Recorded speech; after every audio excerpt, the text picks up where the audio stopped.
Hello, everyone. I'm Kelsey Nicole Nelson, and I'd like to welcome you into another special episode, a part of our Special Olympics EKS 100 campaign.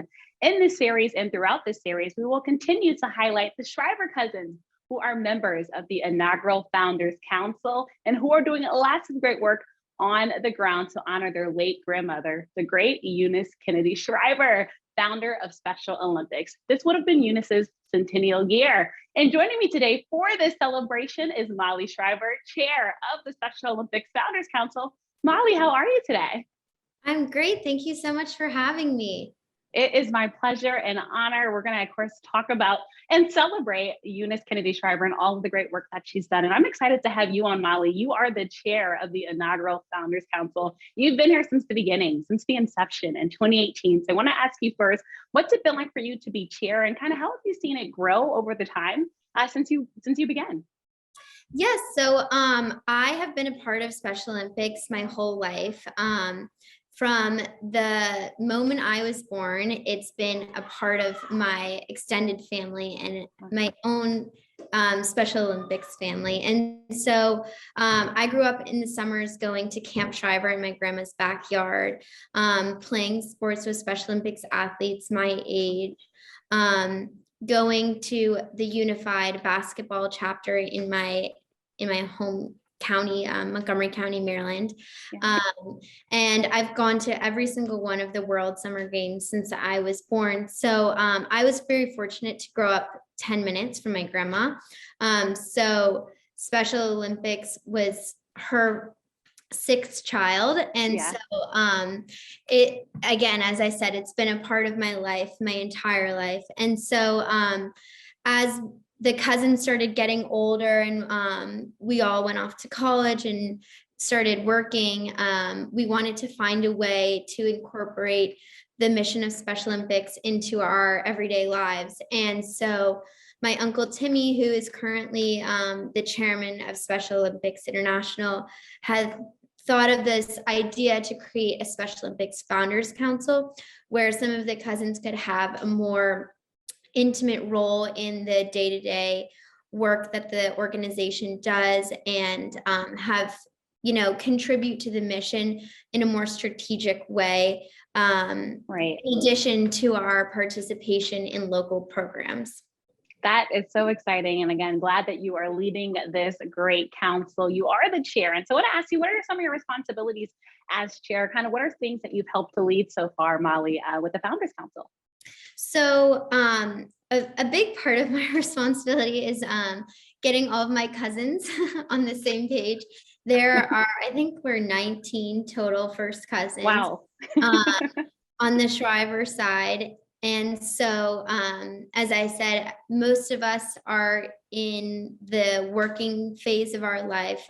Couples still in college, my sister, and there's a few young ones. But so our biggest role is meeting with the team at Special Olympics to hear about the different projects they're doing, and then delegate leadership positions in places where we can contribute our own skills. So, for example, my cousin Christina and my cousin Natasha, they're both very creative, artistic individuals. And so they've been helping with some merchandise projects and design projects in revamping the outward facing branding of Special Olympics, which has been really cool to watch them use their gifts.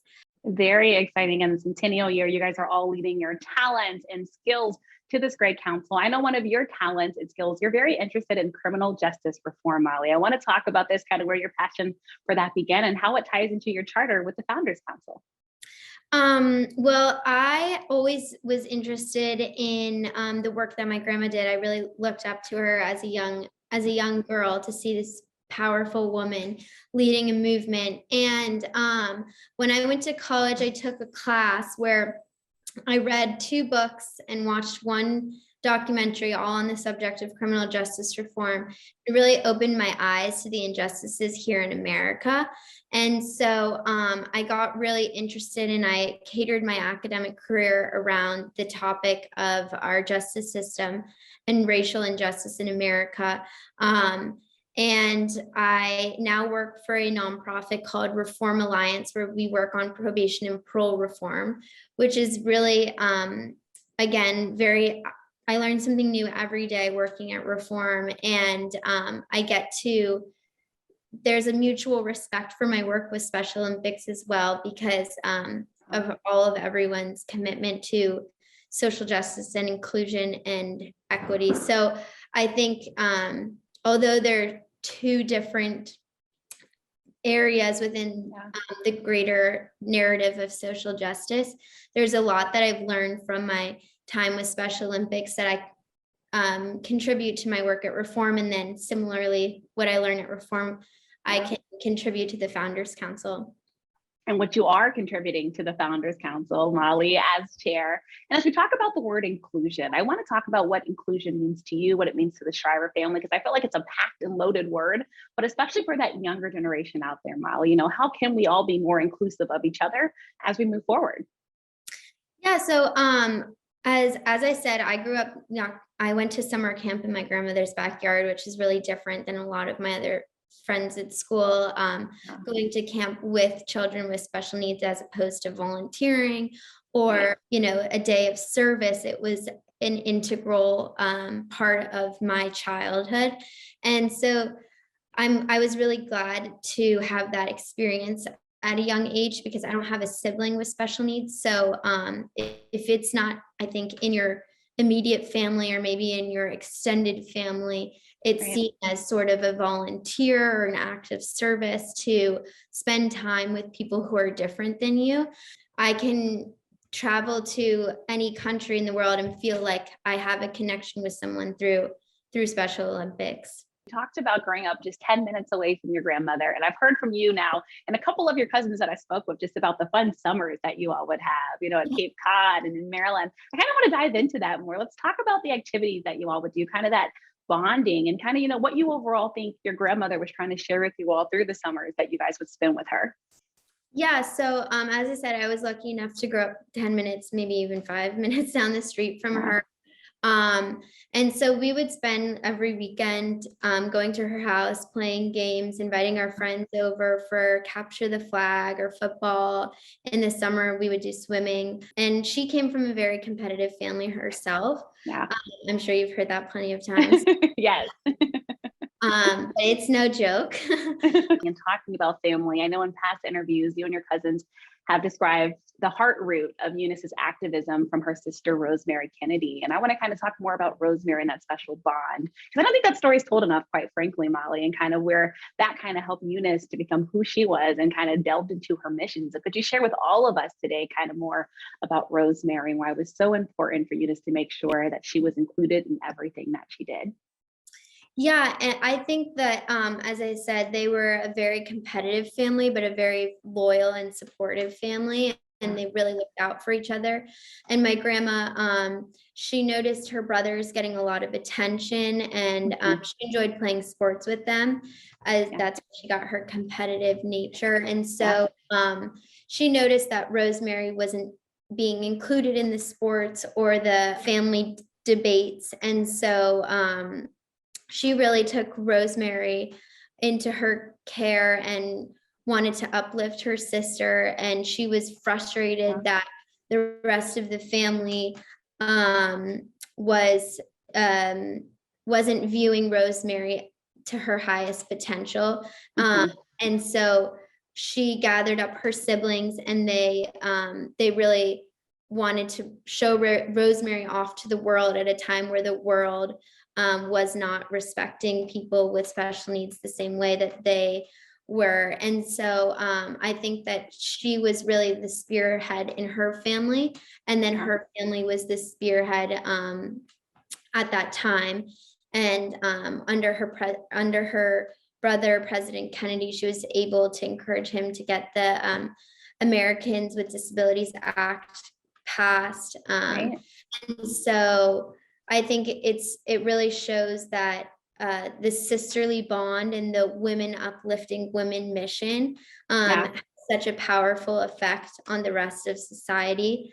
And she was such a strong woman, my grandmother, that she didn't need her brother to pass laws. She would show him how to pass.